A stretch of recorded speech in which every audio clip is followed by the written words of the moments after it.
So my name is Billy Freeman, WL4B. I'm a retired Memphis firefighter. I'm a comm unit leader and a comm technician and an EMT. I spent 28 years on Memphis Fire and 25 years on the FEMA urban search and rescue teams, mostly as a communication specialist. I had 31 national deployments, from the Pentagon to hurricanes to floods to fires in Hawaii to everything. So this is I've been showing this for a long time. So this is things I learned as a personally from my personal that I learned on deployments. And it's comfort, it's nutrition, it's physical, mental health, it's hygiene, it's safety. These are not in the books. These are what I learned and I like to share. And we'll go along, but deployment after deployment, they would tweak a little bit every time. Something would be a little different or expanded or something. So we're just going to go through it, I actually enjoy teaching this, showing this one. All right, so we're going to talk about comfort. So I was always on a Tier 1 team, tip of the spear. And so, as a comm person, I used to do what I call mud and wire. As we go along, you'll see, how are you comfortable in that situation? Well, there's levels of comfort. And if you can put a little bit of comfort in, at least in your mind, you just more comfortable doing what you're doing, and just brings a little. I was at the Pentagon, and I changed pants. You ever had one of those laundry sheets stuck in inside your leg, and you put your leg on, and it falls out? Well, I'd been there 5 or 6 days, and it was rough. And I reached down and realized, it's a little piece of home. I carried that in the pocket the rest of my time. So it's just those kind of little weird things. So this, I do want to say something else too. So this doesn't necessarily mean relative to somebody that goes on deployments like I did. This can be the average person that's in a bad situation where they live, and they're in a shelter or something, or they're trying to live out of the house with no access to this or that or the other. So it doesn't just have to do with responding. It has to do with just the environment you're in. So this was the Ritz, as far as we're concerned, having cover, air conditioning, and heat, and something to sleep on. This was us in San Antonio, Tennessee Task Force 1, in San Antonio, staging for Hurricane Rita. And I say that because a few weeks before this, maybe a month before this was an evacuation shelter for Katrina people. So we were glad to have it for a minute. And that's what I'm trying to say. This could be just an ordinary citizen living in this environment, because everything's been. I've picked up people during Katrina. I picked them up out of a boat on the river, on the bank of the river, with a husband and wife, 2 kids and a dog, and everything they own's in a plastic bag. So it can happen. It can happen anywhere, anytime. Mostly this was us, sleeping in Western shelter tents, out on hot asphalt. This was at a Chennault Air Force Base, Chanute Air Force Base, that it was closed. It's now a regular regional airport. But that's usually what we lived in. So I was on 2 different levels of team. The task force, we ride with 80 people, what's called a Type 1 team, which is a Tier 1 team. We have 80,000 pounds of equipment, 15 vehicles, and so we have equipment with us. But I'm also qualified on what's called an overhead team, an incident management team that manages all these assets. And we're very sparsely, because we're moving so much, that that's me and Tim Link down in Texas living out of anybody know what a PT Cruiser is? Well, that was my rental car. Exactly, and we're living out of that. Those 2 bags are mine, those 2 bags are his. And he's fixing an MRE, and we've been in it for 4 or 5 days. We've been downrange 4 or 5 days in it. And I did that many, many, many times. And that was my first little rest as we poured into Katrina right after the storm. Cardboard box. But the Army taught me to get sleep whenever and wherever you can. I see my head shaking back there. They you know, and so that's real, you know. So a little bit of that comfort piece. So I always travel with, and you can't, in my world, and even in somebody that's evacuating, you can't take everything. And so, you know, I tell people, you know, a thin blanket, you can pull a comforter off your bed, but where are you going to stow it to carry? And so a thin blanket or sheet, or I use a thin sleeping bag, and mine's actually a fleece sleeping bag from Bass Pro, and it packs up to about that small. I do take a self-inflating mattress, because that floor right there I've slept on 50 times somewhere is not pleasant. And it also folds up to about that small. I carry a small pillow and I stick it inside, one of those little travel pillows, not this, a regular pillow, and it goes into you heard me talk about my plastic bags here in a minute. It goes into one of the space saver bags, but they have travel ones that you seal them up and then you roll it, and so it flattens it out. Earplugs.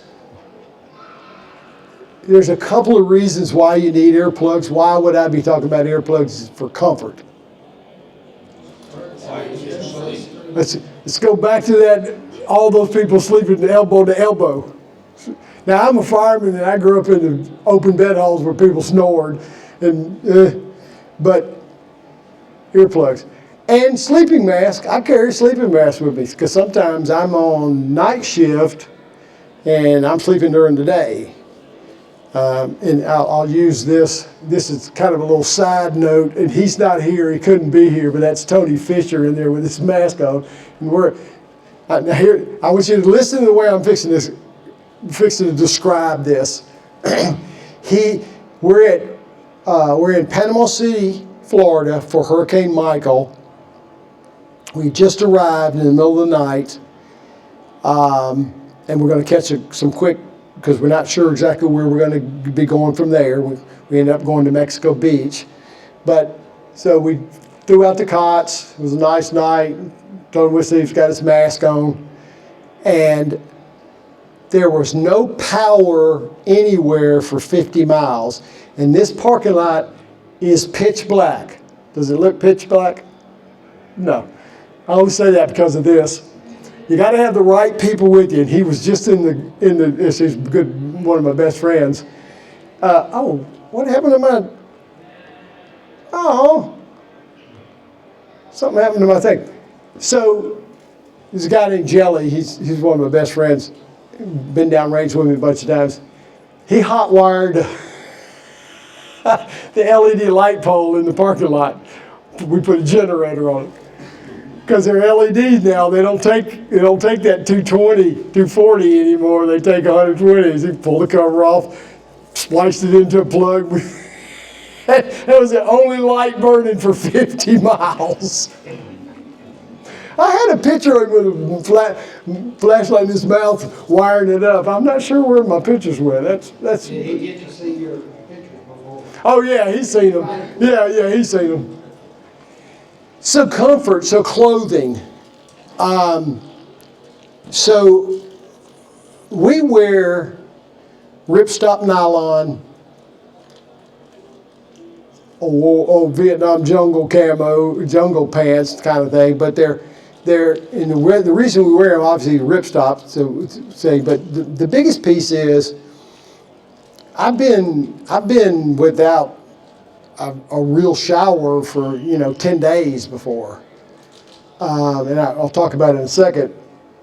But I want clothing that I can wash easily and that dries quickly, and that includes socks. I only wear wool socks, but in the summertime I wear thin ones because they don't rub your feet for blisters and things like that. And I'm sorry, but I wear athletic, the stretchy non-cotton underwear, so I can wash them easy. And by the way, you can wear a clean pair of underwear from one pair of underwear for 4 days. That's front to back, back to front, inside out, front to back, back to front. Sorry. So, but that's, you can't take everything. So I usually am downrange with 2 sets of clothes, and I'm washing one and drying and every few days. Plastic bags. So this is one of my fetishes. Sorry. A lot of people use travel bags and little soft this and canvas that. I use Ziplocs, the brand name. I actually use the Walmart freezer bags, and I put everything in. But you can get them all the way up to 2.5 gallon. I can put a whole outfit, pants, underwear, socks, shirts, in that Ziploc bag. A, I can see it, and B, I can protect it. Hurricane Harvey, we were pour water out of your boot wet for 5 days. So I don't want everything wet. And so I use the plastic bags all the way down to little snack bags. I put equipment in them. I put everything in them because they're easy to replace. They're fairly durable. And anyway, that's kind of my little thing. Get a good headlamp and handheld flashlight. Nowadays, I don't buy any flashlights that are not rechargeable. And they come with a C rechargeable. Some cash, some small denomination cash, and coins. Because I can always, there may not be any power, but some little store may be able to sell some batteries or some water or something. We usually don't have to do that, but I always carry some with me. There's one thing I've seen more times than I can count in rural areas, not always just rural areas, is there's one type of store that's always open and will take cash. And anybody got a clue what store that is? Dollar General. Huh? Dollar General. No. What? A what store? Convenience store. Liquor store. I'm gonna say. A liquor store. They're selling that liquor right out of their cash. I've seen it more times than it's always funny to see. But people got to do what they got to do. Have a little money. So eating, I am slim, but I would always, especially a summer one down in chasing a hurricane or something, I'd always lose 10 or 12 pounds. Just because you're not eating good, you're eating on the fly. Once again, this applies to if you're an evacuation, just a regular citizen going to evacuation center. You don't have a refrigerator or a cabinet to go to get something out of. You know, you're in the cattle lines getting fed and water and that kind of stuff. So all this applies not to just responders. And so I had spaghetti last night. By the way, my wife cooked spaghetti. So that looks really good, doesn't it? If anybody likes spaghetti, I've seen that brought into our areas. People cooked it up and brought it in. Sounds good, right? I don't eat it. I'm not ugly to them. I don't eat it. Why? How long has it been out? I don't know where it came from. I'm not there. I don't think there's anything malicious. I don't think that way. I just don't eat it. I've seen people get sick on some food. I've gotten sick on restaurant food before, but you know what I mean. I don't eat it. Everybody wants to help, and you're right. You don't know how long it's been out, and it just is what it is.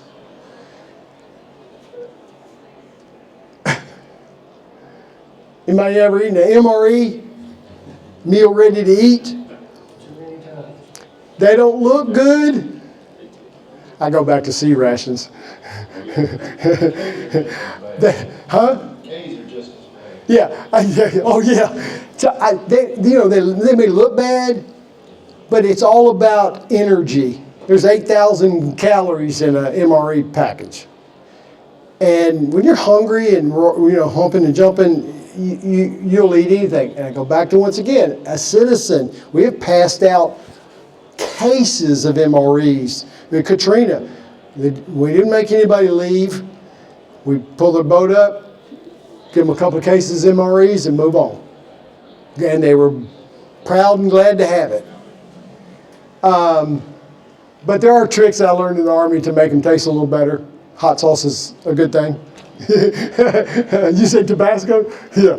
So some of them some of the Army ones came with a little bottle of Tabasco sauce in them. But they're very, you can, and I've lived on one of those a day before, just because we're running so much. Salvation Army, now we're talking about some people feeding you correctly.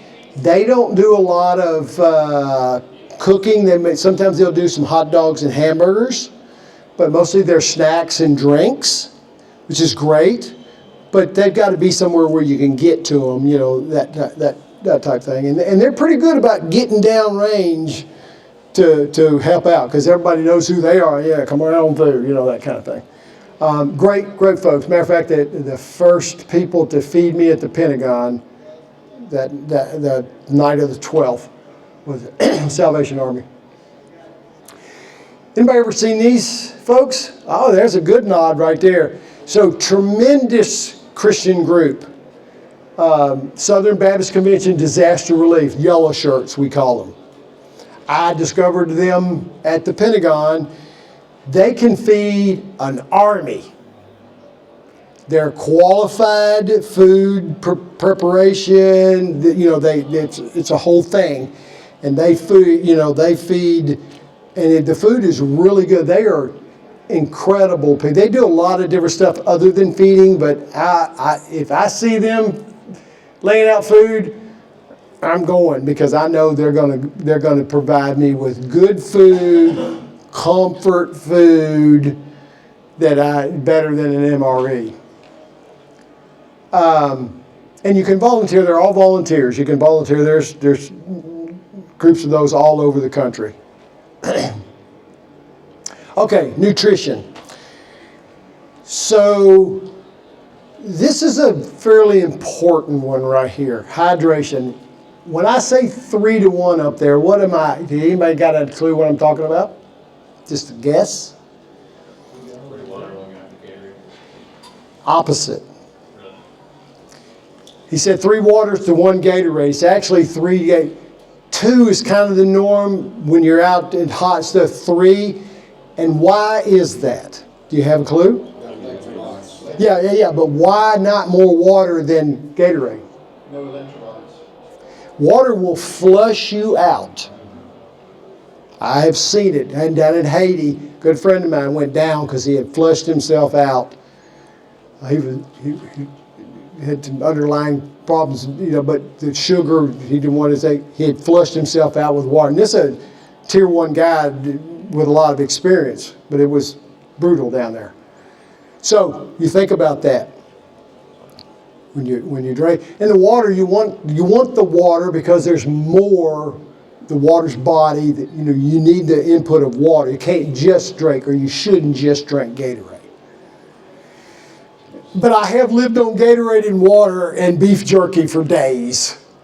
I always get that big bag of beef jerky from Love's or Pilot or something, and I can gnaw on that and drink and just move on. The Gatorade keeps my hypoglycemia from, my sugar from bottom. I'm not a diabetic, but as you might notice, I'm a fairly active person and have a high metabolism. So I've lived on that before. I only drink from bottle or can. I don't drink from coolers, I don't drink from water fountains in those areas. I don't drink from faucets. I don't drink from garden hoses. I don't drink from those places because I don't know what's going on with the water at that particular moment. Power's out, flooding, that kind of stuff. It's just things I've taught myself over the years. There's an interesting thing that usually takes place on a big incident, hurricanes and stuff. The beer companies will run a water cycle, just water, but it's distilled water. If you ever drink distilled water, there's no minerals. I don't care if you say water's not supposed to have taste, but it's got taste. Distilled water doesn't have taste. So I keep a couple of the little flavor packets in there to spice it up a little bit. So anybody know what pogey bait is? So that was an old Army term when I was in the 80s. It's your own little personal stash of snacks. Pogey bait. Bring your own, bring some hard candy that you like or some gum, or whatever you can't bring, a bag of caramel corn like that, but there's little things that you can say, okay, that's different.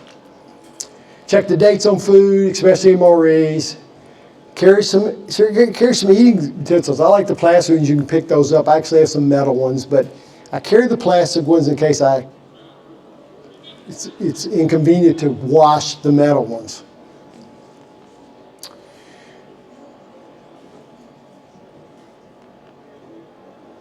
This is my friend Bob Speakman. We'd been living in this 4-door service truck for 3 days. Punta Gorda, Florida, Hurricane Charlie, 105 degrees.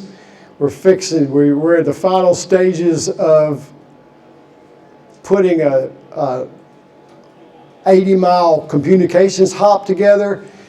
Oh, and by the way, he's from Pennsylvania. How do you think he was doing? And I can't. So we're watching out for each other. Well, I recognize, we that live in the South can recognize heat exhaustion, heat compromise quicker than most people around the country. And I recognized it on, he said, I just got this one more thing, bitch. So I just went over and got a bag of ice and slapped it around his neck, which, by the way, on the fire department, we have what's called rehab units. And one of the things they have are the rehab units for the wintertime, for the summertime. And they go to a fire, and they show up, and we do rehab. We go in and fight some fire for a while, then we circle back around, and we go to rehab, and then we go back in, depending on how long the fire's going. So one of the things they do is they have coolers full of ice water, and it's got these towels in it. And we take those towels and wrap them around our neck. Now, why does that cool you down quick? Exactly. The carotid artery is moving that blood, that cooled down blood, to all your extremities. And it works really well. That's exactly what I did to him right there. It was kind of a joke. It's like a 15-pound bag of ice on him, but he was able, it helped. So you got to look out for each other. You got to think about those weird, that weird stuff. Just be careful packing ice down on people, because back when we had the heat waves, I went to the hospital, Yeah. and we sent people in. Oh, you can shock them. Yeah, yeah. Going right there doesn't shock them because it wasn't wrapped all the way around. It just kind of, the convection of it moves in slow. But that's a good point. You never know where you're going to end up. You got to make sure you got the right clothing. Ever been in a blizzard?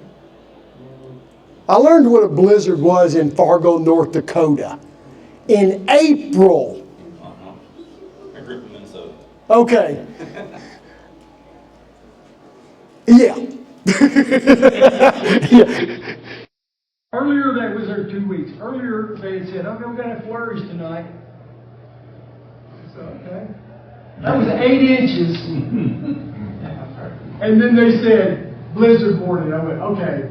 No. That was 18 inches in like 12 hours. But, you know, you got to be prepared to, I mean, that's, you know, blizzard. I think blizzard warning, you know, blizzard us is, you know, 2 inches or now. Anyway, but you got to be prepared for that. You got to understand. Once again, not just as a responder, but as somebody that's impacted by something.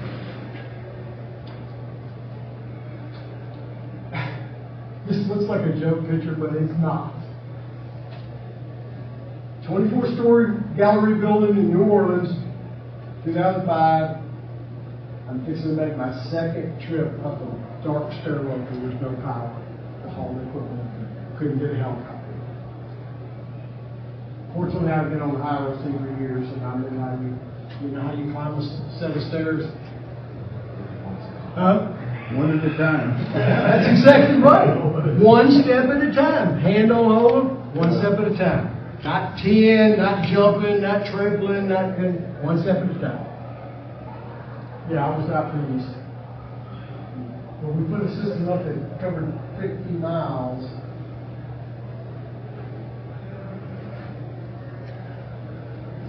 So there's an emotional piece to this. There's a mental, emotional piece to this. This is Moore, Oklahoma, 2013, the F4 tore through there. Oklahoma City's not that far, we got there pretty quick.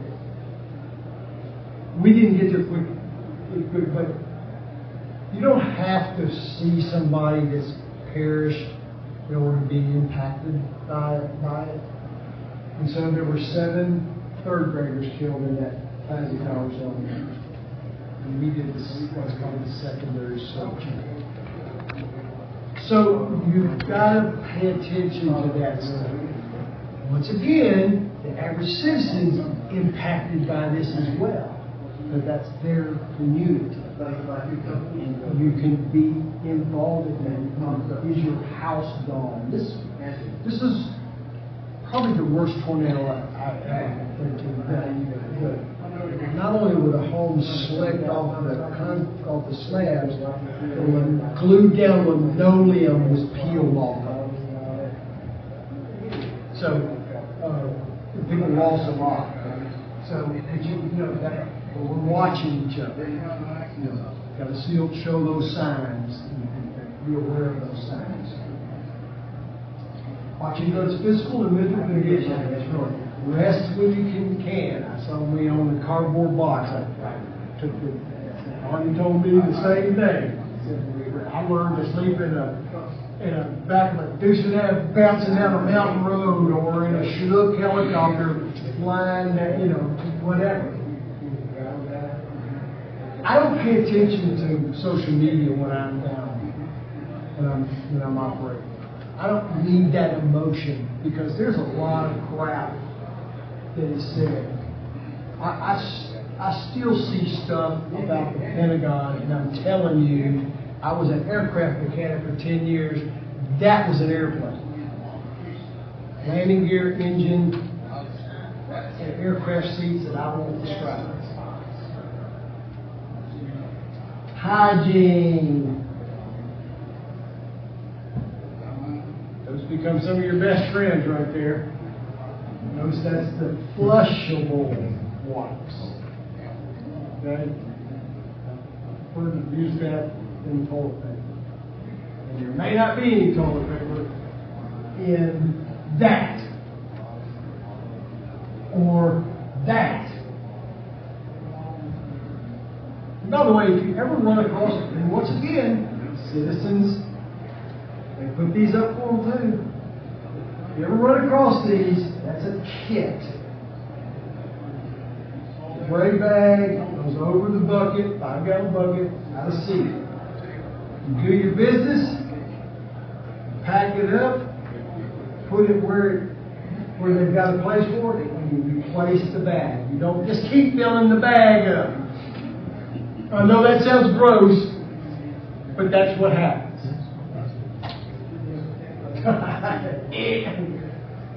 Okay. I would like to have some of that Gatorade right there, or maybe one of those juice boxes, juice pouches. That looks beautiful, doesn't it? You reach in there and get some out of it, wouldn't you? Go ahead and say it. Yes. What if a week before that's what it was carried on? I don't drink anything out of that container until I have another bottle of water and I wash that off. Because I gotta drink it. I can drink it hot, but I prefer not to. But I wash that bottle off. And Gatorade bottles, if you ever had one picked up out of a cooler, the water gets in behind that label. And so I take my knife, drain it out, and wash that bottle off. Once again, you're already stressed physically and mentally. That's when you can get sick quicker.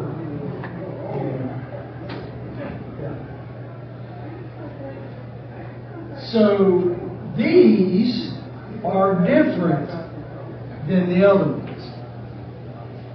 So you've heard of baby wipes, right? You ever used baby wipes for anything? I don't use the average baby wipe. I use only water wipes. Why? What a baby. You ever looked at what's on a baby wipe? They either have lanolin or aloe. What I'm trying to do is, you can't take a bath with them.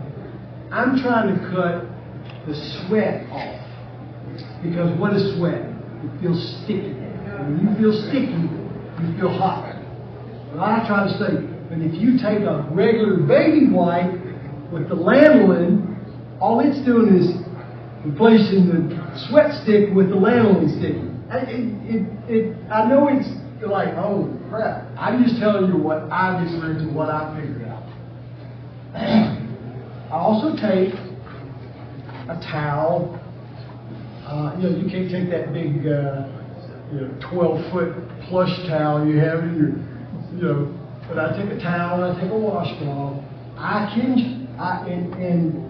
keep back. I learned to treat that. We cut our hair. The military was cutting hair. We got line. I cut my hair back.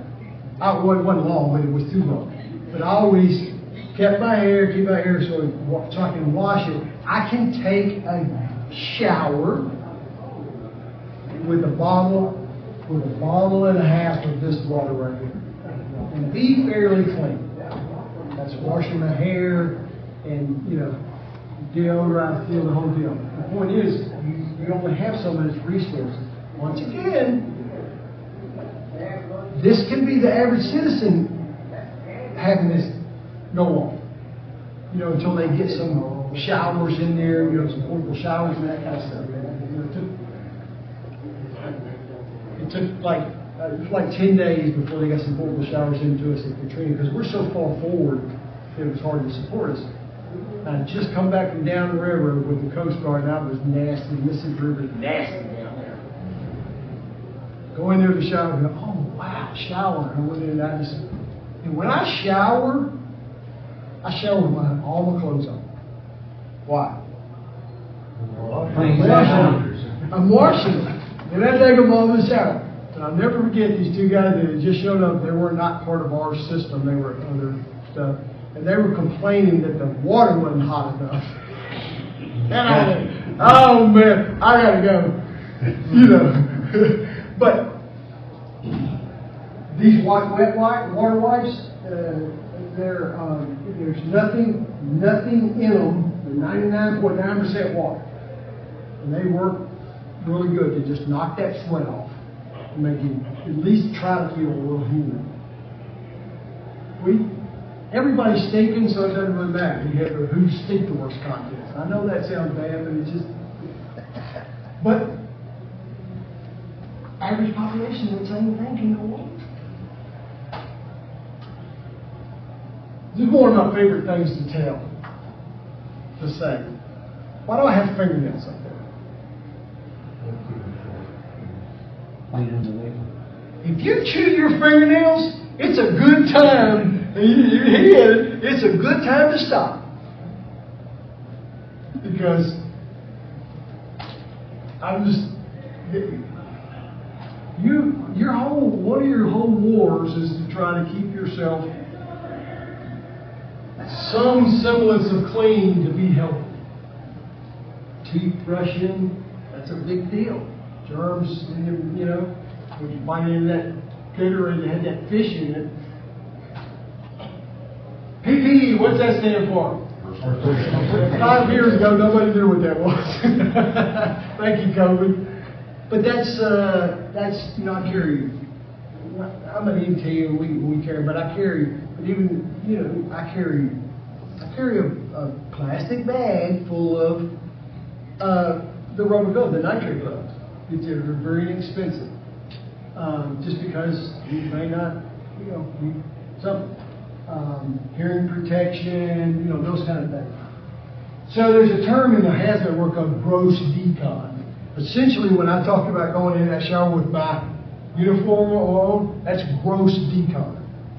It's just a big thing, and for us, it may be a fire department aerial ladder with a nozzle spraying down as a shower.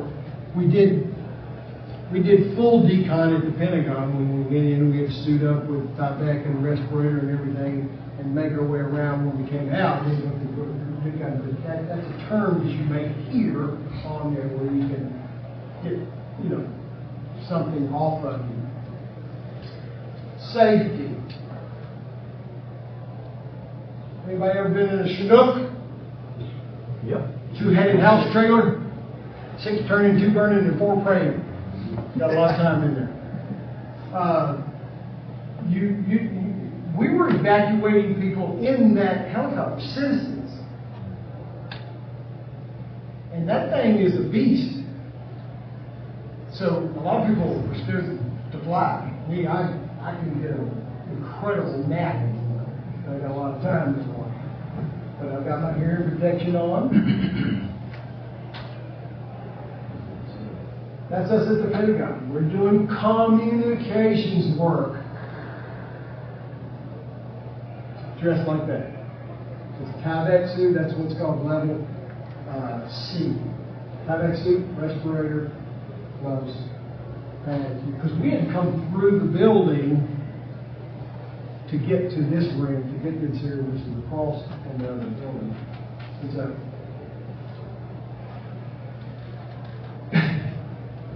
poses. 2004, Wauchula, Florida, we just dropped off equipment to have a climbing crew put a repeater up on top of this cell tower. And we're going to do a 80-mile hop. Anyway, Central Florida. This is Central Florida, not too far from Lakeland. Anybody ever been in that area right there? It's one thing you can depend on in the summer, every single day. And what's that? Thunderstorms, rain. Incredible thunderstorms. Look at those clouds. Lightning struck that tower about 5 minutes after that picture was taken. We're still under it. Now, it's got a whole system in place, but you can feel that thing. So, Yeah, be careful where your toes. Step on top, not over. I learned hunting a long time ago. There's a log, step on top of the log and go over, not over the log. Now he's born pissed off. Okay? That's a big head. Now he's been displaced because of a hurricane. Just like this guy. Sabine Pass, Texas. He was cruising along and we were easing by in the boat, and he decided to snap at our rubber boat. And he was that dude was big. He was pissed off too. I have seen this sign more times than I can remember, and that's always true. If you're not supposed to be there, you shouldn't be there. Because these people don't play down in the country. This is Louisiana. Imagine that. Okay, questions that make any sense? It's just my experiences, some weird things, and But it makes a lot of sense. no, yeah, it does. What you said about the bags Yeah. and thinking ahead Yeah. and making do. Yeah, it's and once again, this one applies to whether or not it's a responder or you're the person impacted, because all that comes into play, and there was a lot of mistakes made to learn some of these lessons, but you and I keep a notebook when I go. I keep a notebook. I call it things thought. Other than my information that I need, but I've got lists, and I keep lists down, and I'm tweaking that all the time. And there's kind of other stuff too. But, any questions? What's my count? 2, 4, 6, 8, 10, 12, 14, 15. Cool. I have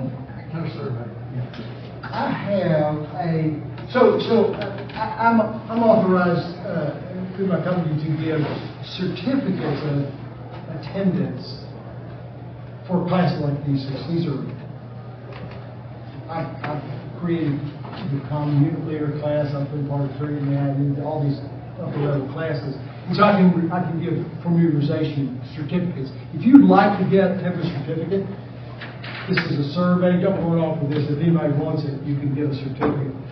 Oh, yeah. And just choose this class. Yeah. And it's a drop down. So, if you want. Any questions? Is that okay? I always enjoy. Okay, go ahead. An old man that I used to work with came up with a good saying. Now you're that guy, but okay, go ahead. Oh, Me too. Definitely. It says everybody learns from experience. If you're lucky, it doesn't necessarily have to be your own.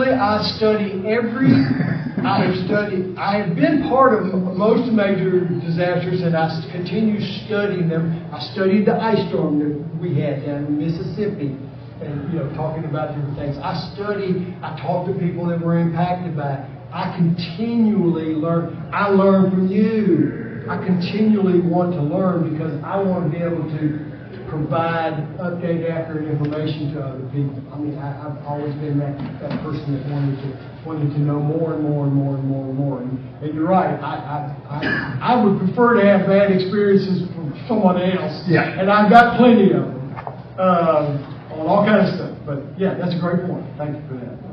Anything else?